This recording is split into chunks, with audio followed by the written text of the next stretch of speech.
Hello and welcome to the Good Vibration Show, sharing music, stories, memories and conversations that connect us all. I'm Jackie Bogue. And I'm Diana Dagg. Thanks for joining us. Great to have you with us. Diana, is there an album that takes you straight back to a particular time in your life? You know, that's an easy one, Jackie. It has to be Eric Clapton's blues album, Slow Hand. It was released in the late 70s, I think, and I was just blown away by just such beautiful songs like Wonderful Tonight. After all those years of listening to that album, you know, it still sends a shiver down my spine. It's amazing how music can do that. A song, an album, even a single lyric can transport us back to another place and time. So true. What have we got lined up for our show today, Jackie? Oh, coming up, we've got Steve Ferreira with Timepieces featuring Court and Spark by Joni Mitchell. Alan Roberts is back with 2 rounds of trivia, general knowledge followed by a special round on Sicily. And in our Spotlight segment, we'll meet Mark Smith, a key person behind one of Sydney's most loved live music venues, the Camelot Lounge. Sounds like a wonderful mix of music, travel, culture and community. Let's begin now with Timepieces and Steve Ferreira. He was sitting in the lounge of the Empire Hotel. He was drinking for diversion. He was thinking for himself. A little money riding on the maple leaves. Along comes a lady in lacy sleeves. She says, let me sit down, you know, drinking alone. It's a shame, it's a shame, it's a crying shame. Look at those jokers who do that damn hockey game. Hey, honey, you got lots of cash. Bring us down the bar and we'll have some laughs. Yes, I'm drinking, I was raised on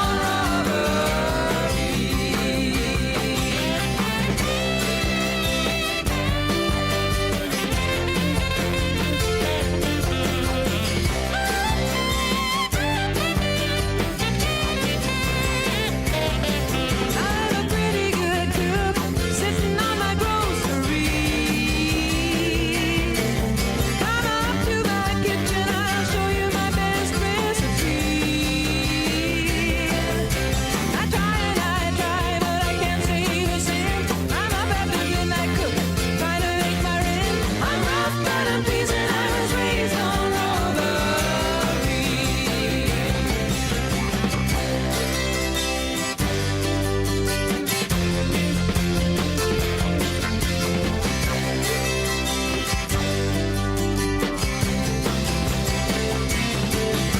We had a little money once, they were pushing through a 4-lane highway. Government gave us $3,000, you should have seen it fly away. First he bought a 57 Biscayne, he poured it in the ditch. He drank up all the rest, that son of a bitch. He's just bad whiskey, I was raised on robbery.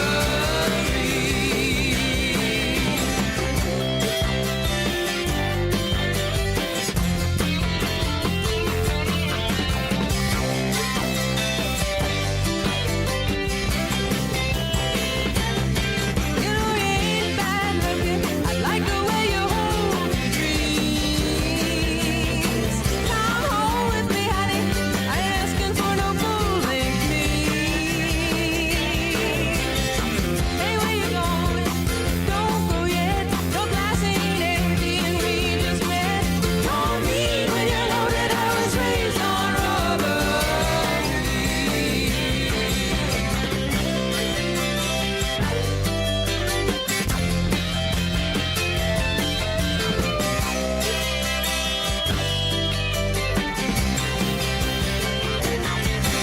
Thank you, Jackie and Diana, for that nice intro. What you just heard, Raised on Robbery, is the first single from Joni Mitchell's 1974 album, Court and Spark. Joni Mitchell had released an album every year since 1968, slowly but surely increasing her commercial successes, her audience, and glowing reviews from critics. Mitchell decided to spend the whole of 1973, however, in the recording studio that revealed her growing interest in new sounds, particularly jazz. Mitchell's trawl of LA jazz clubs landed her at LA's legendary venue, the Baked Potato. There she saw the LA Express, inviting them at first to guest on a few songs on her new record, that would soon develop into LA Express playing on the entire album. At that point, the group were playing at their peak, with an unbeatable lineup: Tom Scott on sax, joined by Max Bennett on bass, Larry Carlton on guitar, Joe Sample on keyboards, and John Guerin on drums. Carlton and Sample were also members of crack jazz-funk band The Crusaders. There were also cameos from Robbie Robertson of the band, Jose Feliciano, David Crosby and Graham Nash, and even a twist of comedy from Cheech and Chong. John Dale from Uncut Magazine said, "What you take away most from listening to Court and Spark is a massive jolt of confidence to Mitchell's writing. She was doing things that simply no one else was doing." For anyone who had listened through Joni's first wave of albums in their entirety, the leap from folk stylings of previous LPs to the panoramic Court and Spark is nothing short of startling. It's a career equivalent of a deep, long exhale, as though Mitchell was finally, after 5 albums, found musicians who fully grasped what she was capable of doing. The second single from Court and Spark, Help Me, still surprises in the way it walks through various moments from the inside of a relationship. Here is Help Me. Help me, I think I'm falling in love again. When I get that crazy feeling, I know I'm in trouble again. I'm in trouble, 'cause you're a rambler and a gambler and a sweet-talking ladies' man. And you love your loving, not like you love your freedom.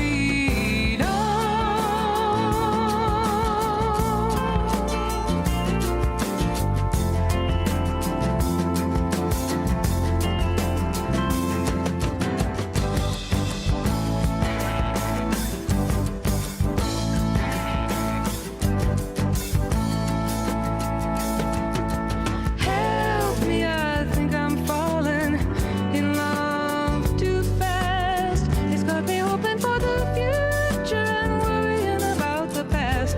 'Cause I've seen some hot, hot places come down to smoke and ash.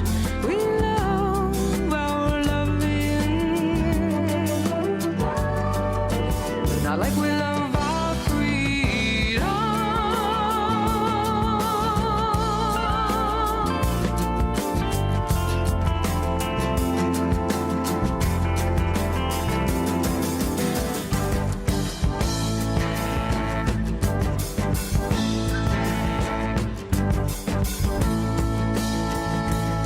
Oh, didn't it feel good? We were sitting there talking, or lying there not talking. Didn't it feel good? We danced with a lady with a hole in her stocking. Didn't it feel good? Didn't it feel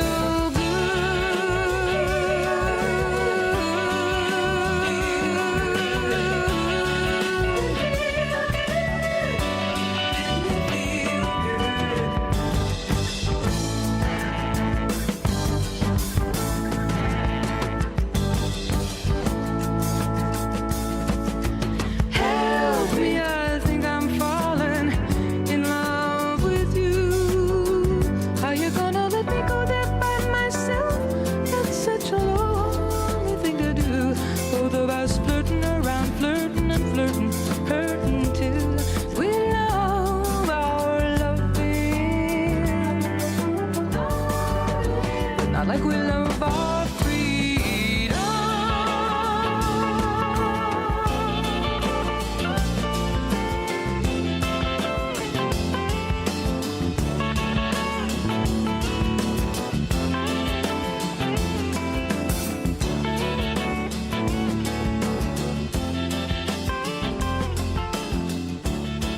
Help Me was Mitchell's biggest hit single, her only top 10 hit, accompanied by the entire LA Express. The meeting of solo artist and group also had greater personal significance to Mitchell, as she and drummer Guerin would fall for each other, staying together for several years. Our last song in this Joni Mitchell tribute is Free Man in Paris, one of Mitchell's more playful observational songs that features both Larry Carlton and Jose Feliciano on guitars. It was written about David Geffen, whose Asylum record label she was signed to, It paints a wistful picture of an industry mover reminiscing over wasted time on the Champs-Élysées before sighing about their return to work a day reality, stoking the star-maker machinery behind the popular song. Here is Free Man in Paris.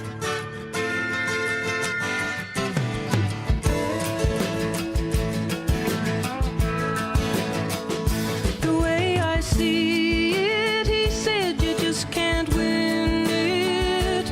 Everybody's in it for their own gain. You can't please them all. There's always somebody calling you down. I do my best and I do good business. There's a lot of people asking for my time. They're trying to get ahead. They're trying to be a good friend of mine. I was a free man in Paris. I felt unfettered and alive. There was nobody calling me up for favors, and no one's future to decide. You know I go back there tomorrow, but for the work I've taken on, stoking the star maker machinery behind the popular song.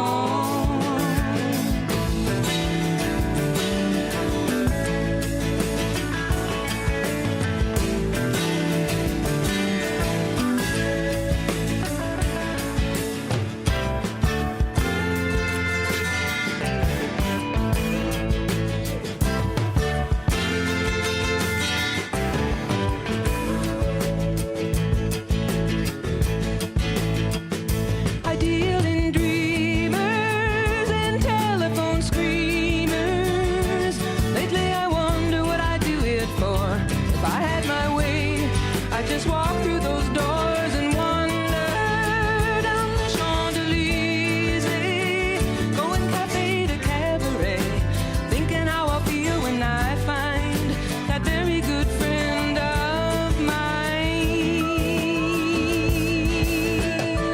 I was a free man in Paris. I felt unfettered and alive. Nobody was calling me up for favors.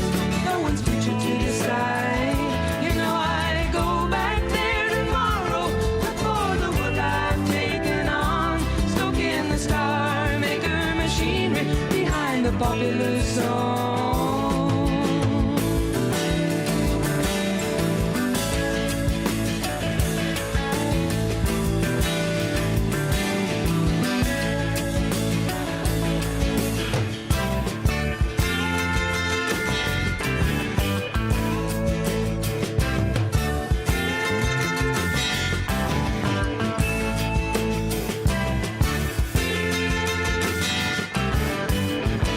While it was her biggest success, Court and Spark also stands as the beginning of Mitchell's most experimental phase by making stronger connections with jazz musicians. They opened up what she was able to do with the song form. She was being enabled to make the massive strides forward on subsequent records, The Hissing of Summer Lawns, Hejira, Don Juan's Reckless Daughter, and Mingus. So, folks, thank you for listening. Back to you, Jackie and Diana. Until next time.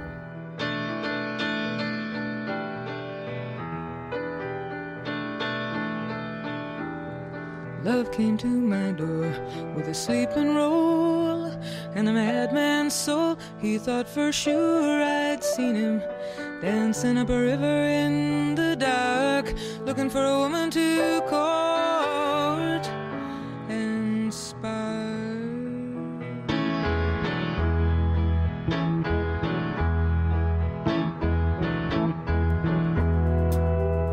Joni Mitchell really had a unique way of observing the world around her, Jackie, didn't she? She certainly did. Her songs often felt like stories, inviting listeners into a particular moment or place. And speaking of places, we're travelling to Sicily through Alan's trivia questions today. Over to you, Al. Hello again, listeners, and welcome to another edition of It's Trivial with your host, Trivial, here on Good Vibrations radio program. Again, today we have a round of general knowledge and a theme round. This time I'm in Sicily, so we'll have questions about Sicily. But first, the general knowledge. In an alphabetical listing of Australian Prime Ministers, who would come first and who would come last? Question 2. Who wrote the novel Treasure Island? Question 3. What was the artist Rembrandt's Christian name? Question 4. What colour is a polar bear's skin? And question 5. In the movie, who played Thelma and Louise? That's the end of our general knowledge for this week. As I said, I'm currently touring around in Sicily, so we have 5 questions on the island of Sicily. Question 1. True or false? Sicily is the largest island in the Mediterranean. Question 2. What is the capital of Sicily? Question 3. What active volcano on the east coast of Sicily is the largest active volcano in Europe? Question 4. Sicily is separated from the rest of Italy by what strait? And question 5. In travelling from Rome to Sicily by train, what is unique about the train service to get from mainland Italy to the island of Sicily? And that's our questions for this week. We'll be back later in the show with the answers. This is Trivial signing off for the moment. Live music venues are often more than just places to hear great performances. They become gathering places for communities. And one venue that's built a loyal following over many years is the Camelot Lounge in Marrickville. I had a conversation with Mark Smith, who at 70 years old became a co-owner and is a key person helping to keep that venue thriving.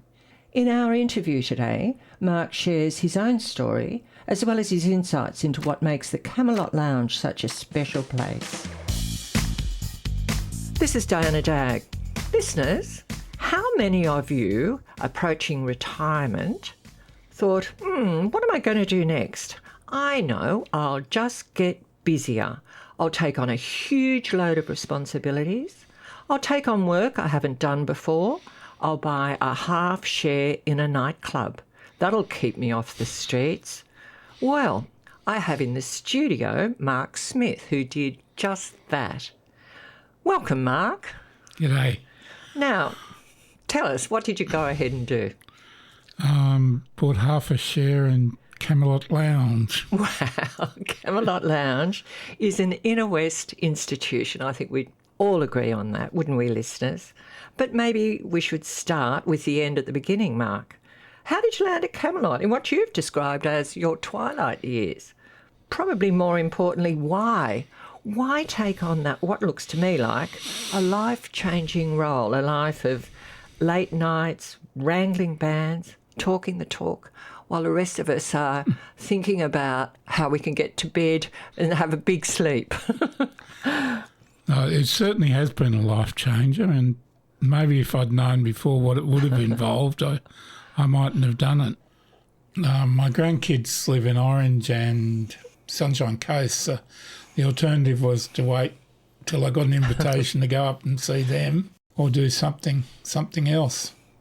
And I decided I'd prefer to be busy. I still had a lot left in me. I'd looked after my mum for 15 years, so I really need to get out and do something.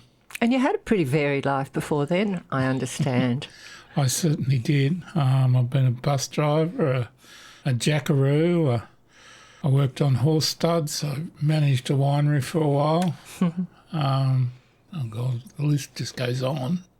So you looked after your mum, you were saying. Can you tell us a little bit more about that? Yeah, before that I was counselling, and mum developed dementia, and I decided to look after her, and I'd get home and I'd have no energy left for her or for my kids, so I decided to give up the counselling and took part-time bus driving up and full-time mum and kids. and it was the best decision I made. The last 15 years, while they were very, very hard, was something I'm so glad I did. I'm glad I didn't miss out on it. What were the challenges for you, Mark, looking after your mum with dementia? Reverting back to a child, I guess, relating to someone that had been such a block in your life, and then you being the parent was hard.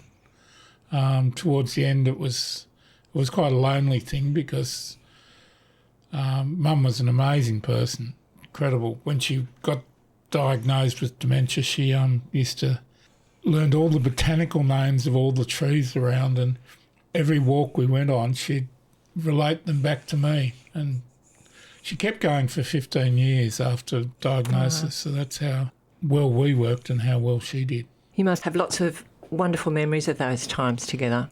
Yeah. Yeah. But now, let's cut to your life and the changes that you've made, the contrast between being a carer and looking after your mum so well, doing such a wonderful job with her, to a typical day at Camelot Lounge. I don't know whether there is a typical day, but I imagine there's some crisis management in that, Mark. No, there's certainly no typical day. We're a nightclub, and one of the joys is that everyone else isn't a nightclub. So let's take this morning. This morning I was woken up at 7 o'clock by a delivery person wanting to deliver some bread. So I had to get there, pick it up, open up. Performers are great when they're on stage, and they all suffer from pre-nerves, and this can manifest itself in various ways. I've got one performer that rings up 3 times a day for the week before the performance, and I have to calm them down.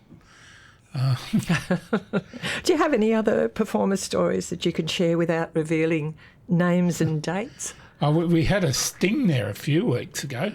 A thief flogged some speakers from a garage, and the musicians in Sydney are a very small group, and they went out and they found these speakers on Gumtree. And so one of the people in one of the bands rang up and said, "Oh, look, can I buy those speakers? Can you come to Camelot Lounge and Wow. So I can test them out?" And so they did, and then at the same time they called the police, and the police came, and sure enough, they got their speakers back. It's very dramatic. I'm sure that's a one-off event. It was, yeah. Yeah.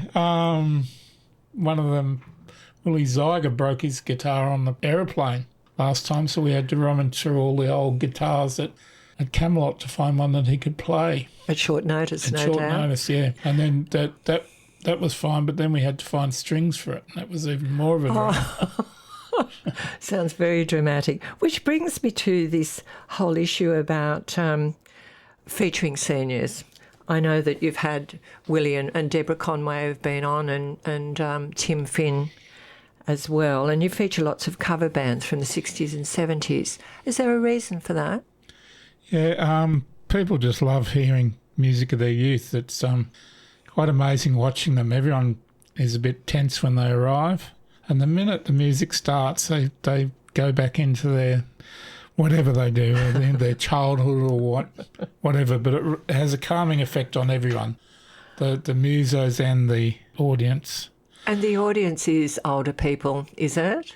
On a whole, more yeah, seniors, yeah. So we do a lot of 60s and 70s music. Yeah, so that's the music of our youth. That's it. Yeah, I've had some wonderful nights there. I think it's fantastic.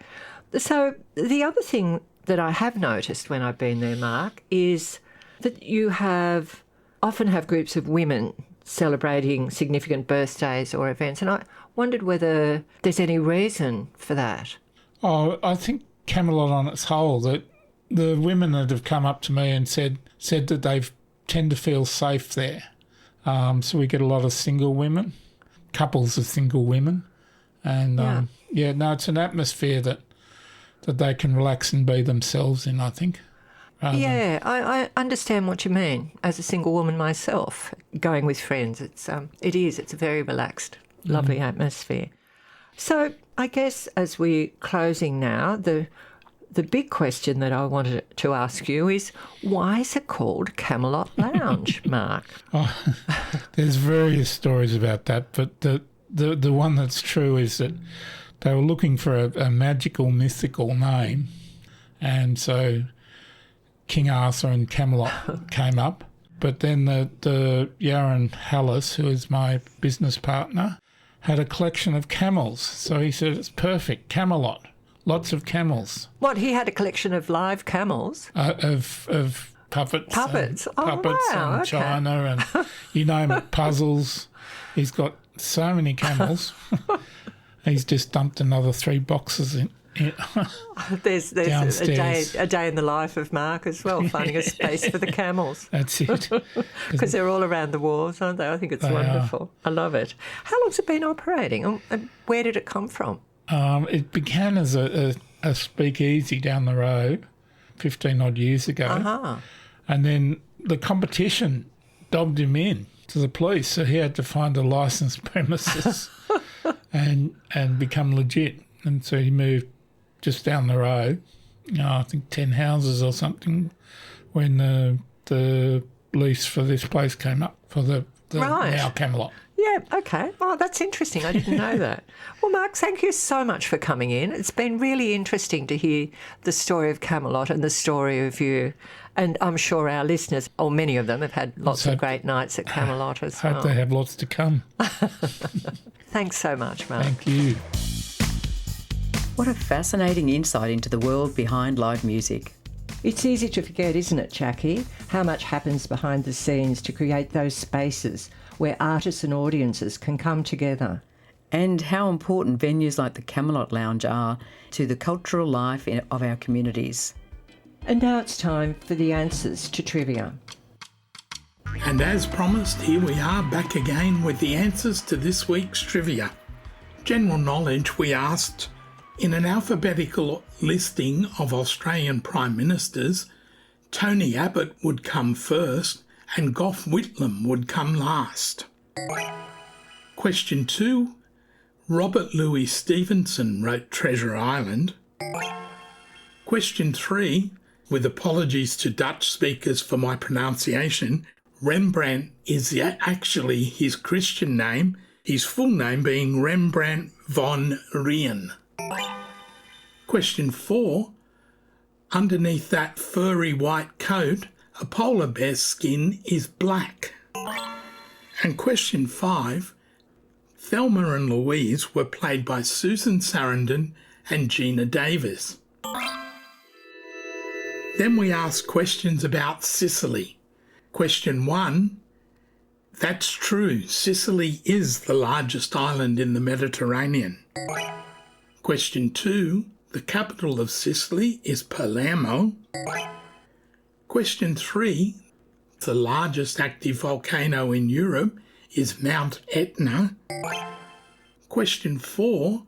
Sicily is divided from the rest of Italy by the Strait of Messina. And question 5. The unique characteristic of the train from Rome to Sicily is that to cross the Strait of Messina, the train is actually loaded onto a ferry. So the whole train goes onto a ferry and across to the other side. That's a train trip I would one day like to take. So how'd you go with our general knowledge and our Sicily questions? This is Trivial, signing off for another week. We'll be back again next week with more questions to tantalise your brain cells. And remember, if it's not trivial, it's not important. Well, listeners, that brings us to the end of our show. We hope you've enjoyed today's mix of music, trivia and conversation. You can find previous episodes of The Good Vibrations Show on YouTube. And we'd love you to connect with us on Facebook as well. Before we go, thanks to Steve Ferreira, Alan Roberts and our guest, Mark Smith. And thank you to our production team behind the scenes. Yes, thanks to Mary Labrie and Laura Billington for bringing together the show each week, and to the Inner West Council for its ongoing support. It's been lovely sharing the show with you today, Jackie. Likewise, Diana. And to our listeners, remember, When it comes to good vibrations, take them in and send them out.